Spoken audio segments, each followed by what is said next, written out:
Gamers, new economy updates and more coming in Lightfall article just dropped on Bungie.net. I'm highlighting the sentences because there's some dark words in here, so bear with me. Umbral engrams are changing. Starting in Season 20, Umbral engrams will no longer drop in Destiny 2, so no more losing everything in your Postmaster. Blues are gone, Umbrals are gone. You're not going to lose any golf balls or raid banners, spoils. So don't worry, seasonal content will transition to use seasonal engrams. Any Umbral engrams that the player may still have in their inventory after Season 20 begins will be decryptable by Raoul. Also, they're going to bring back a whole bunch of shaders. You might not know what these are. I'm not going to go over every single one, but I'm just going to scroll down the list and give you a short clip. There are some juicers on here. Gsxrclyde Knight and Satua Tribe are some of my favorites. Gold Leaf actually looks really good too, and one of my other favorites that I've seen pop out was Tangled Rust, but a bunch of juicy ones. Also, we're going to get Vanguard and Nightfall focusing. We've been waiting for this to happen. Every other vendor in the game has pretty much had a vendor upgrade focusing Umbral system, and we were waiting for Zavala to get it, and looks like in Season 20 he's going to get it as well. Vanguard engrams will be a virtual currency and will be live exclusively on the rank progress bar on Commander Zavala. You can focus Vanguard engrams directly into either Vanguard armor or Vanguard weapons. So it's pretty much basic stuff here. I don't have to read every sentence for you, but you kind of understand what it's going to be doing for each vendor. Vanguard weapons available for focusing in Season 20. Xenoclast, the third Axiom. Royal Entry, very excited for Royal Entry. It has built-in tracking. Empty Vessel, Punching Out, Fortissimo, Strident Whistle, Pure Poetry, and Prolonged Engagement. Brand new Vanguard weapons are drop only for a single season and are then available for focusing the following season. So you got to unlock it the one season, then focus it the next. Zavala focusing options will expand further during following the seasons. Now we get to the juicy part, Nightfall weapon focusing. So at Zavala, this is going to offer Nightfall weapon focusing as well. Nightfall weapons must have been acquired from Nightfall strikes at least once before being available for focusing. I'm not going to go over all this costs, but I want you to know that some of these Nightfall weapon focusing costs, Trials focusing costs, and Iron Banner, and even Crucible and Gambit, they say they tuned it down, but man oh man, it does look expensive. You might need to pull out a personal loan, you might need to jack up your credit score, and you might need to farm some legendary shards when you're done with all this. So I'm just going to skim through it. You guys can see what it is. Basically, it's telling you that if you have it unlocked, you're good. It'll be cheaper. It'll be 1 engram, 20,000 glimmer, 50 shards. We're going to show you later exactly what it's going to be like if you don't have that unlocked. But Nightfall weapons available for focusing in Season 20. Malicious Birthright, Mindbender's Ambition, Wendigo, Hung Jury, Swarm, and the Buzzard. Now we're going to get to the juicy stuff. Adept Nightfall ciphers. When completing Grandmaster Nightfalls, in addition to previously existing rewards. So you're going to get the previous rewards. You're going to get all the weapons, the weapon for the week, the golf balls, the exotics. You're also going to get a cipher. Number of ciphers awarded for a GM Nightfall is completing platinum, you get 2, gold, you get 1, silver, you get 0. This is where it gets kind of crazy. So Zavala is going to offer a single Adept Nightfall weapon for focusing each week. Going to match the Nightfall weapon currently in the rotation. So if it's a certain weapon dropping that week, you could focus it at Zavala and get 1 Adept version. The thing is though, if you want the Adept Nightfall weapon, 10 ciphers, 50 shards, 50,000 glimmer, and 3 Vanguard engrams. Pretty crazy. Adept Nightfall weapon available for focusing in Season 20. We're gonna go to the Legacy gear focus right here. Legacy gear focusing, Crucible armor sets, some old armor sets in the game. I'm not gonna name every one, but Wing Discipline was really a juicer. It was like the Legion of Doom. So was the Wing Contender. I kind of like those two. I actually like all the Wing sets. If you see here,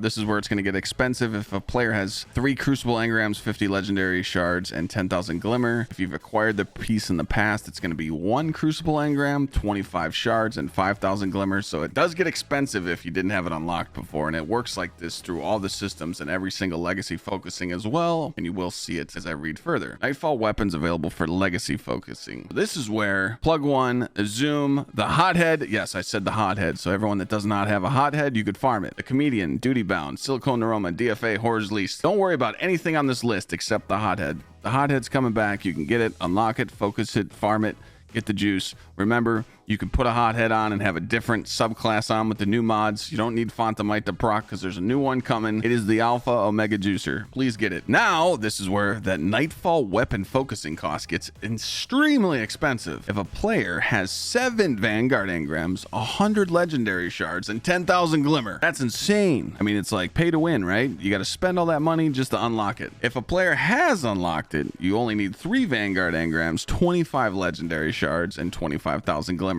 Still pretty expensive. There's going to be Vanguard armor sets that were in the game before. Same thing, costing Gambit armor sets in the past. Same thing, gonna have to unlock it. Iron Banner weapons, Archon's Thunder, Wristwalker. Those are pretty much the only ones that kind of stick out to me. But if you like the Frontier's Cry as well with the Peace Bond, check it out. But Wristwalker, people are gonna like that. But I feel like there's gonna be a better shotgun here when I keep reading. Iron Banner armor sets. These Iron Banner armor sets previously in the game, a lot of people liked them. Some people did, some people didn't. But some of the OG sets are in here, so definitely want to get a chance to grab those when Iron Banner comes back and focus for those. But again, 7 engrams, 100 shards, and 10,000 glimmer if you haven't unlocked it. And if you have acquired it, 3 engrams, 25 shards, 25,000 glimmers, insane. Now we get to the good stuff of Trials of Osiris. You're going to be able to legacy focus Shayura's Wrath, Reed's Regret, Aisha's Embrace, Burden of Guilt, and Forgiveness. Pretty much what stands out here on this list is that Reed's Regret right there.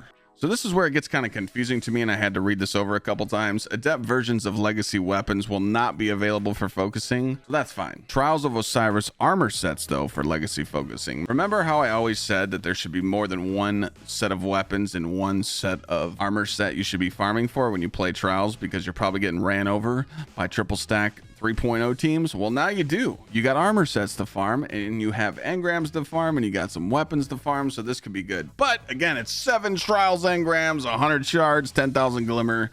If you don't have it unlocked, it's kind of insane. They said they're not going to add items like shaders, emblems, ghost projections, and other cosmetics in the game, but they're going to add them to match rewards. So this means when players who missed out on cosmetic rewards in the past have a chance of receiving rewards like the Carmonica shader. That was a really good shader for Crucible, and the Red Jack projection at the end of the match. As of Season 20, we'll have those legacy match rewards implemented on Crucible, Vanguard, Gambit, Iron Banner, and more. Wanted to go over some stuff that's staying and leaving. For Trials, the sidearm Infusion is leaving, and the weapons being added is the shotgun Astral Horizon, the Juicer. This thing was a kinetic shotgun with max range and good handling with opening shot. Definitely pay attention to that. And this SMG. Iron Banner weapons, the sword and the hand cannon's leaving. Razor's Edge was really good. I really love that sword, so sad to see it go. And the weapons being added is the Pulse and the Sniper. Nightfall weapons, we are losing. Horror's Least and DFA. Nobody cares. And weapons being added is sidearm and the machine gun. The Swarm could drop with some juice, but we'll see. I think they could have done a little better on the weapons returning and leaving, but hey, whatever, we'll take what we can get. So I just wanted to give you guys up to date what's going on with all this news dropping for all these new engrams focusing in Lightfall, and I'm excited. It's good to see a shakeup. Honest opinion though, after I read this, I just want to let you know that it's a step in the right direction. I think they could have added some more new loot incentive instead of some of the old stuff, but I get it. They want people to feel like they have no fear of missing out, and veteran players might find a reason to grind some of these old armor sets and old weapons with new perk pulls. So